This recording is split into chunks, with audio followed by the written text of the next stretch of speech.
여러분의 삶이 더 좋아지고 더 자제롭고 더 안전하고 더 오랫동안 더 행복하기를 바란다면 지금부터 식견의 수준을 높이는 방법을 연구해야 합니다.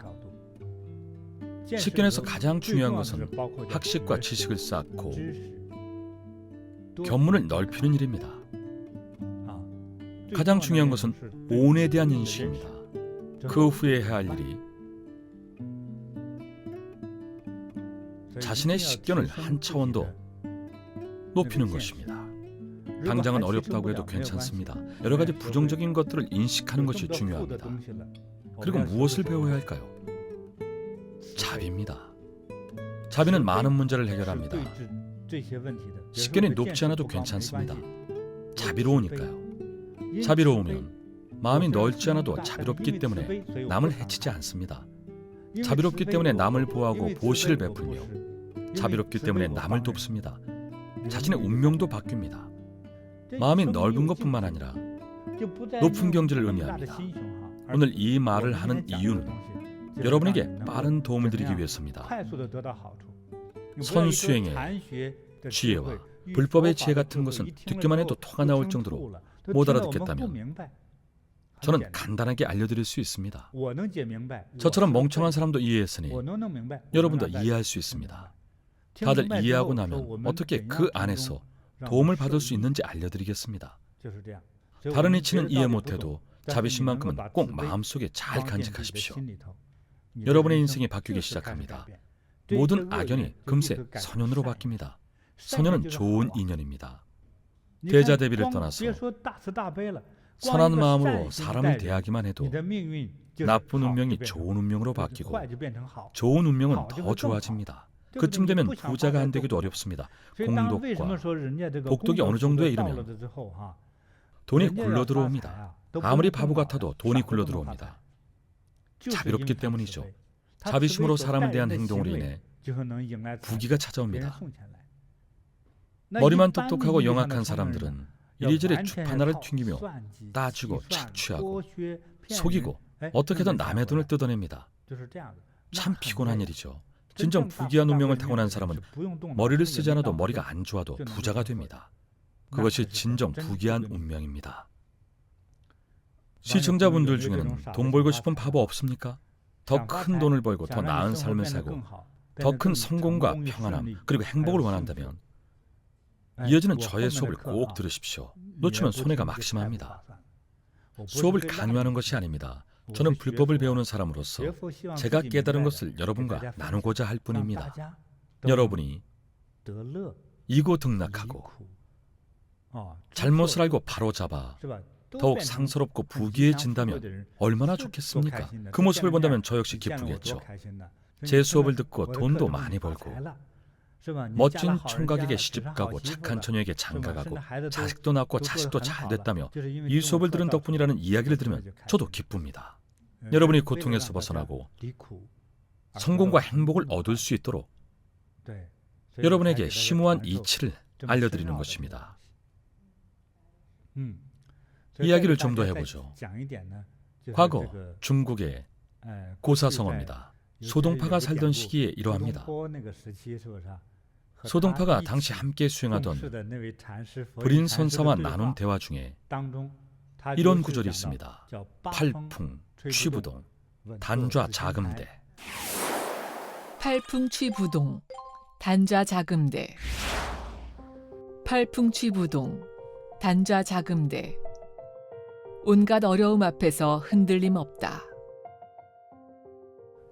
팔풍취부동, 단좌 자금대. 여기서 팔풍이 무엇일까요?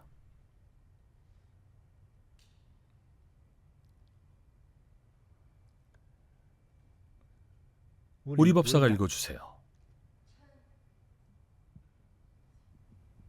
칭찬, 비방, 이익, 쇠망, 영예, 훼손, 쾌락, 고통.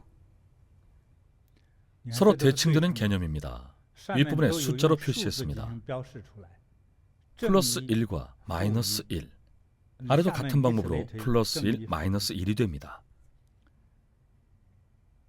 이 개념들은 모두 정신적 차원의 개념들입니다. 칭찬을 들으면 기분이 좋겠죠. 어떤 이득을 얻거나 보너스를 받을 때도 기분이 좋죠. 찬사를 들 때도 기분이 좋습니다. 웃긴 농담을 들어도 기분이 좋죠. 반면에 비웃음을 당하면 괴로워집니다. 사업이 쇠락하거나 몸이 약해지면 역시 괴롭습니다.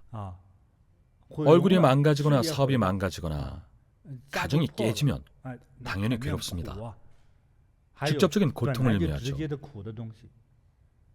8가지 개념은 좋은 것 4가지와 나쁜 것 4가지가 모여 서로 상생관계를 이룹니다. 팔풍을 만나면 어떻게 대처해야 할까요?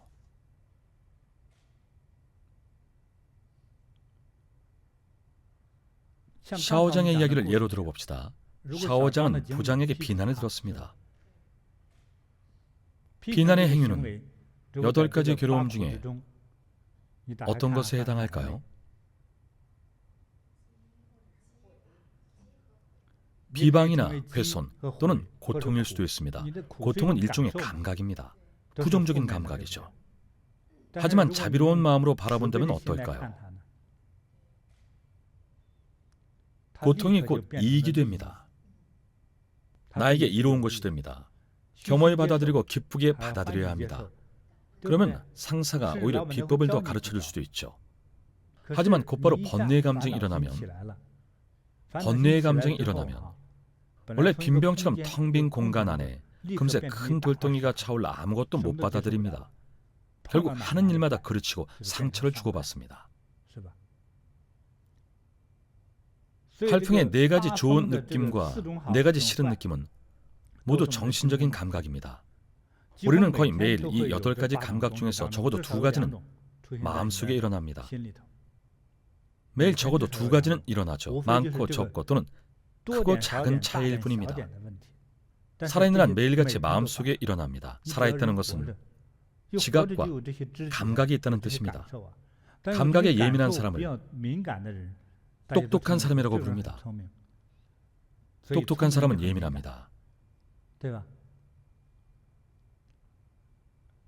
제가 아무 노래나 불러볼까요? 밝은 달이 하늘을 비추고. 듣는 사람마다 생각이 다를 겁니다. 단순한 사람은 밝은 달이 하늘을 비추는 노래를 부르시는구나. 똑똑한 사람은 다릅니다. 스승님이 고향을 그리워하시는구나. 더 똑똑한 사람은 또 다릅니다. 대체 무슨 일이시지? 갑자기 수업 중에 밝은 달이 하늘을 비춘다는 노래를 하시다니. 오늘은 밝은 달은커녕 아주 흐린 날인데. 생각이 복잡해집니다. 이처럼 저마다 성격이 다릅니다. 생각이 많은 사람일수록 살면서 똑똑하다는 소리를 많이 듣습니다. 똑똑한 사람은 작은 돈은 벌어도 큰 돈을 벌기는 어렵습니다. 이런 간단한 일 하나에도 사람마다 느끼는 것이 다릅니다. 이 노래는 큰 의미가 없습니다. 조금이라도 의미를 부여하면 어떤 사람은 자신을 비꼬거나 비아냥거린다고 생각합니다. 나를 비꼬거나 비아냥된다는 부정적인 생각을 하죠. 남들이 나를 욕하고 비웃는다는 그 생각 자체가 대부분 자신이 만들어낸 망상입니다. 아무도 비웃지 않았는단 말이죠. 예를 들어 마음이 불편하거나 고민이 있는 상태에서 누구와 약간 다툼이 있었는데 마침 그 사람이 다른 동료와 웃고 떠들고 있습니다. 대화 내용은 잘 들리지 않습니다. 그래, 뒤에서 내 험담을 하고 나를 확 뜯는다는 거지. 갑자기 의심과 분노가 솟아납니다. 왜 이런 마음이 생겼을까요? 스스로에게 자신이 없기 때문입니다. 왜 자신이 없을까요? 능력이 부족하기 때문입니다. 왜 능력이 부족할까요? 할 줄 아는 것도 없고 아는 것도 없기 때문이죠. 자신감을 높이기 위한 해결책은 이미 있습니다. 전문 기술을 배우십시오. 박학다식하지는 않아도 한 분야에서 뛰어나면 자신감을 높일 수 있습니다. 팔계내공 수행과 비슷합니다. 처음에 인조사님이 말씀하셨습니다. 오래 할 필요는 없다. 스승님, 오래 시키셔도 됩니다. 하루에 1~2시간이면 된다. 단 매일매일 해야 한다. 매일 1시간만 해도 괜찮다. 2시간씩 하면 피곤하지 않느냐? 안 피곤합니다. 사실 저는 당시 팔기내공을 정석대로 수행했기 때문에 늘 피곤했습니다. 하루에 최소 2시간은 팔기내공을 했습니다. 매일 빠짐없이 꾸준히 했습니다. 나중에는 손에 전기가 흐르는 듯 했습니다. 에너지가 강해졌고 동시에 다른 무술도 익혔습니다. 어느 날 똑똑한 청년을 만났습니다. 나이도 젊었고 저와 사이도 좋았습니다. 몸은 좀 약했지만 공부도 잘하고 똑똑했습니다. 그의 아버지가 아들에게 팔기내공을 가르쳐달라고 부탁하셨습니다. 그런데 팔기내공을 가르친 지 이틀 만에 청년이 말했습니다. 며칠 뒤에 시험이 있어서 이번 주말에는 못 올 것 같습니다. 시험이 끝난 뒤 제가 물었습니다. 왜 아직도 안 오십니까? 시험이 끝나고 머리가 아파서요. 그렇게 핑계만 대면서 끝까지 나오지 않았습니다. 나중에 저의 수행 경지가 매우 높다는 소문을 듣고서 그 청년은 남들에게 본인이 저의 첫 번째 큰 제자라고 말하고 다녔습니다. 제가 말했습니다. 잘 됐군요. 그럼 법력도 높을 테니 제 두통 좀 고쳐주십시오. 전 못합니다. 왜 못할까요? 팔기내공을 시작한 지 며칠 만에 그만뒀기 때문입니다. 대략의 동작은 기억하지만 거의 대부분 잊었습니다. 똑똑한 사람은 얼마든지 빠져나갈 방법을 찾습니다. 성실한 사람만이 진지하게 수행합니다. 과연 무엇이 좋고 나쁜지 잘 따져보십시오. 마지막으로 제가 말씀드릴 것은 심성에 관련된 내용입니다. 잡다한 내용은 없애고 핵심만 알려드릴 테니 그대로 활용하시면 여러분의 인생을 바꾸는데 큰 도움이 될 겁니다. 만약 이랬다면, 이렇게 생각을 바꿨더라면 운명이 달라질 안타까운 일들이 있습니다. 결국 우리의 마음이 중요합니다. 마음은 어떻게 다스릴까요? 자비를 배우면 됩니다. 자비가 과연 도움이 될까요? 물론입니다. 자신의 운명까지 바꿀 수 있습니다. 조금 더 높은 경지가 있습니다. 아까 말했던 팔풍을 자세히 들여다보겠습니다. 우리가 느끼는 감각에 대해 깊이 생각해 보십시오. 내가 겪는 괴로움과 즐거움은 사실 상생하는 관계입니다. 제가 이렇게 말씀드리면 어떤 생각이 드십니까?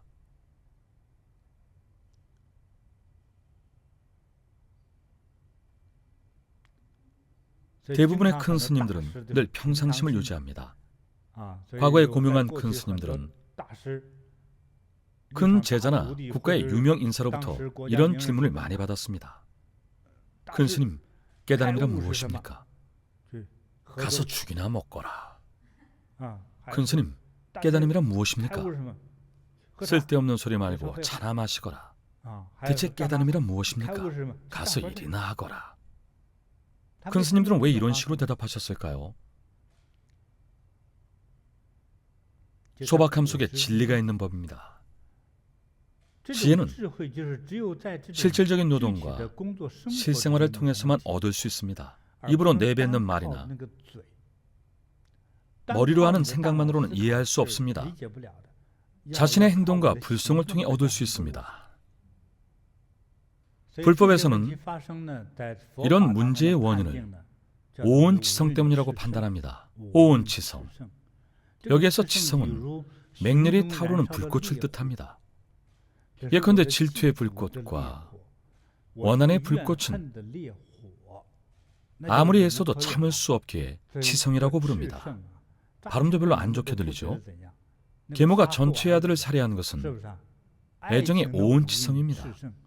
자신이 모든 사랑을 독차지하려고 그 곁에 있던 사람을 살해했습니다. 어떻게 연약한 여자가 10살짜리 남자애를 목졸라 죽일 수 있겠습니까? 차마 그럴 수 있을까요? 그럼에도 왜 그랬을까요? 치성 때문입니다. 화가 치밀어 오르는 것도 치성입니다. 개를 걷어차고 개 주인을 때리고 벽돌로 사람을 내리치는 것도 다 오온치성입니다. 특히 오온 중에 무엇일까요? 두 분이 한번 분석해 보십시오. 색, 수, 상, 행, 식 중에 무엇일까요? 수에 가깝습니다. 잘못된 감각으로 인해 이사들이 났습니다. 자비심과 교양이 부족했기 때문입니다. 이것을 무명지화의 치성이라고 합니다. 무명지화. 무명지화. 깨치지 못한 데서 오는 나쁜 마음이나 불같이 성내는 마음. 이것을 무명지화의 치성이라고 합니다. 무명지화의 치성이 일면 사장이 한 소리 하는 것도 받아들이지 못합니다.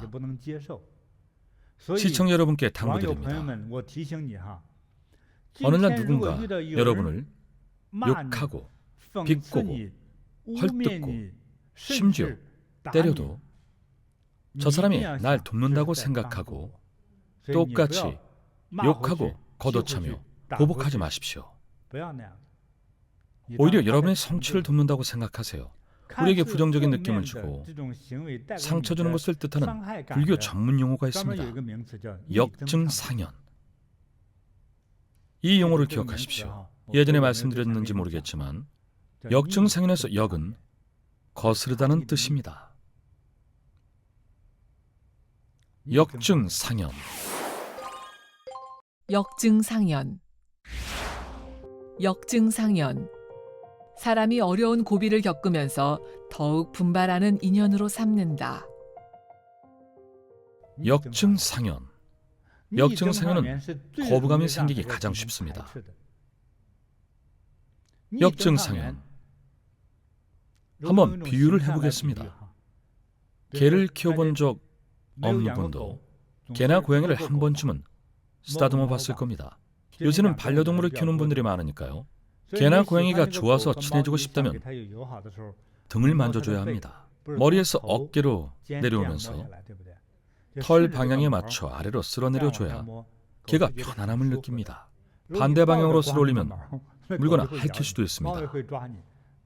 아프기 때문이죠. 느낌이 좋고 편안할수록 경계심을 늦추지 마십시오. 오히려 긴장해야 합니다. 기분이 좋고 일이 잘 풀릴수록 조심해야 합니다. 조심하십시오. 그럴수록 따스함에 젖어 판단력이 흐려질 수 있습니다.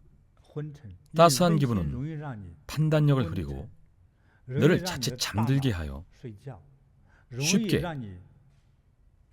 경계심을 풀게 됩니다. 하지만 역증상연은 여러분의 투지를 불태우고 부정적 정서를 자극합니다. 이 둘을 잘 통제하지 못하면 위험해집니다. 어느 한쪽에 넘어가면 안 됩니다. 오늘 제가 제대로 알려드리겠습니다. 이 두 가지를 나란히 놓으면 그 중간은 0입니다. 팔풍 중간에 놓을 숫자는 0입니다. 따라서 상반된 감정이나 현상이 일어나면 그 감정들을 0으로 놓고 봐야 합니다. 저 사람이 나를 욕해서 너무 괴로워. 내가 잘못한 것도 없는데 왜 나를 욕할까? 내가 조금 잘못한 걸로 사흘 내내 욕할 필요가 있을까? 비난을 진짜로 받아들이면 그건 잘못입니다. 반면 어느 날 드디어 나를 알아주는 사람을 만났습니다. 그 사람의 칭찬이 아니었다면 나 자신이 이렇게 아름답고 멋진 사람인 줄 몰랐을 겁니다. 아부에 불과합니다. 사기꾼들이 남의 눈을 가릴 때는 일단 사탕 발림을 하고 선물도 잔뜩 보냅니다. 연애 고수는 사랑을 얻기 위해 거짓 사랑을 연기하면서 돈으로 환심을 삽니다. 상대가 좋아하는 선물을 사주죠. 세계적인 마케팅의 대가들은 유명 인사들이 무엇을 좋아하고 무엇을 원하는지 분석해 정확히 그것을 건네줍니다. 모든 것을 다 가진 어느 재벌이 어릴 적 먹던 옥수수죽이 먹고 싶다고 말하면 그 시절 옥수수죽을 만들어줍니다. 이처럼 상대방이 가장 원하는 것을 주죠. 이런 사람을 만나면 섣불리 좋아하지 마십시오. 진짜 꾼을 만난 겁니다. 좋아 보이는 일이 생기면 오히려 조심하십시오. 부정적인 감정이 일거나 안 좋은 일이 생겨도 너무 비관하지 마십시오. 지구가 폭발하지 않는 한 하늘은 무너지지 않습니다. 꼭 나쁜 일이 아닐 수도 있습니다.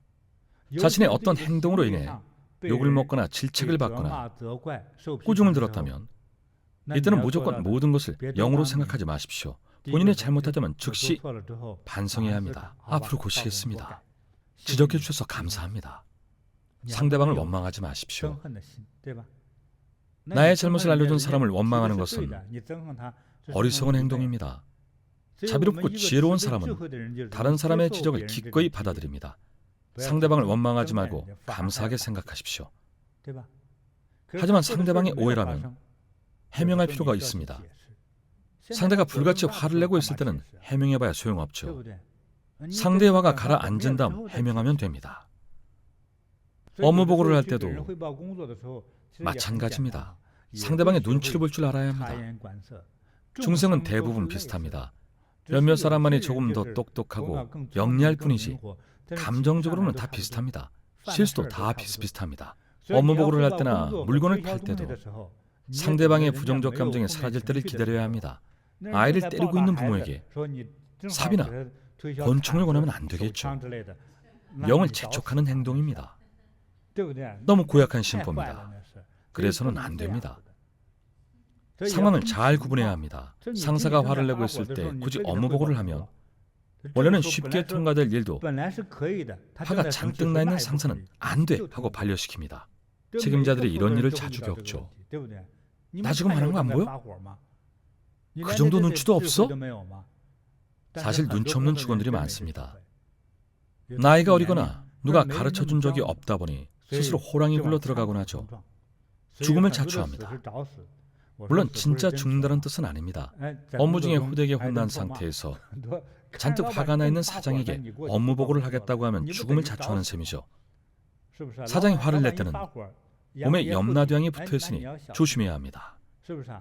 보살님이 들어와 계실 때 사장과 대화를 하면 사장도 기분 좋고 무슨 말을 해도 잘 통합니다. 대부분 그렇습니다.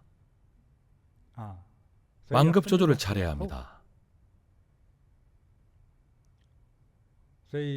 명심하십시오. 감정이 일어날 때는 그 원인을 정확히 알 수 없습니다. 대략 추측을 해보자면 불법에서 말하는 정신세계의 괴로움과 즐거움 중에서 색, 수, 상, 행, 시계 5가지에서 비롯됩니다. 이 5가지를 알아차리지 못할 수도 있습니다. 그래도 관찰하는 법을 배워야 합니다. 자신이 받아들이는 것, 지금 행동하고 있는 것, 지금 생각하고 있는 것, 그리고 자신의 식견에 대해 자신을 들여다볼 줄 알아야 합니다. 불법의 초급 단계에 있는 사람이 가장 먼저 배우는 것은 문제가 생겼을 때 또 다른 눈으로 자신을 관찰하는 법입니다. 지금 자신이 욕을 먹고 있는지, 감정이 급히 침울해지고 있는지, 그 과정을 알아채렸는지, 우라가 치미는지를 관찰해야 합니다. 어떻게 알아챌까요? 지혜의 마음, 청정한 마음입니다. 지혜의 마음은 청정함에서 나옵니다. 청정함은 오온치성의 뜨거운 불을 다스릴 수 있습니다. 오온치성은 뜨거운 물이 맹렬히 타오르는 것을 말합니다. 청정함은 그 불을 끌 수 있는 최선의 방법입니다. 뜨거운 물을 다스립니다. 불교의 지혜 제일인 문수보살님이 수행하신 곳이 어디였습니까? 청량계입니다. 청량한 세계라고 부릅니다. 예전에도 말씀드렸지만 너무 따뜻하게 먹고 너무 따뜻하게 입고 집이나 방을 너무 따뜻하게 하면 판단력이 쉽게 흐려지고 심지어 침몰할 수도 있습니다. 수행할 때도 이러한 침몰이 나타나기 쉽습니다. 선수행을 하려다 꿈에 빠질 수도 있습니다. 선수행과 꿈은 다릅니다. 꿈은 잘 때 꾸는 것이고 선수행은 수행의 과정입니다. 명백히 다르죠. 잠이 드는 이유는 집이 너무 따뜻하기 때문입니다. 이것도 문제입니다. 어떤 문제에 부딪혔을 때 달콤함과 따뜻함이 느껴진다면 따뜻함에 함정에 빠질 수 있습니다.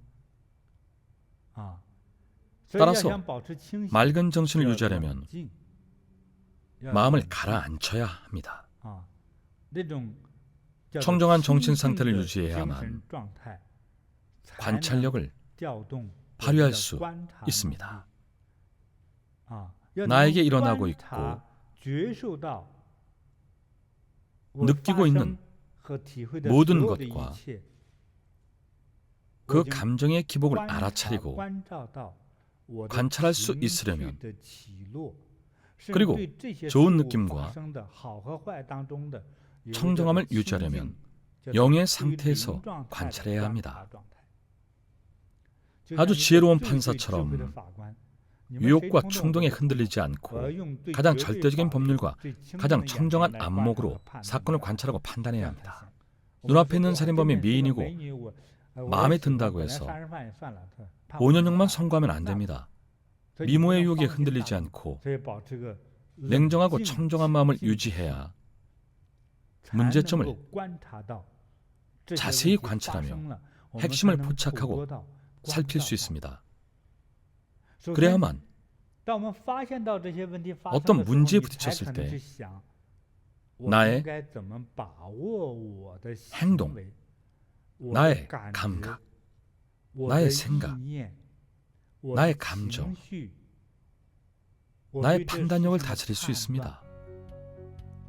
이 모든 것은 청정함에서 나옵니다. 청정해야 지혜의 눈이 생깁니다. 그런 원리입니다. 이제 조금은 아시겠죠? 아직 완전히 자기 것으로 만들지 못했다면 수업을 더 많이 반복해서 들으십시오. 아마 더 명확해질 겁니다. 이 부분을 제대로 익히면 사람이나 사물을 대할 때 지혜의 눈이 생기기 쉽습니다. 사물의 본질을 꿰뚫어보고 자신의 행동을 결정하는 사람이 바로 지혜로운 사람입니다. 앞서 말씀드렸던 일화들의 안타까운 사연들처럼 비극적 결말을 맞지 않습니다. 지혜로운 사람이 되어 더욱 지혜롭고 탄탄한 인생을 만들어 나가기 바랍니다. 나아가 부처님의 안목까지 생긴다면 더 좋겠죠. 오늘 수업은 여기서 마치겠습니다.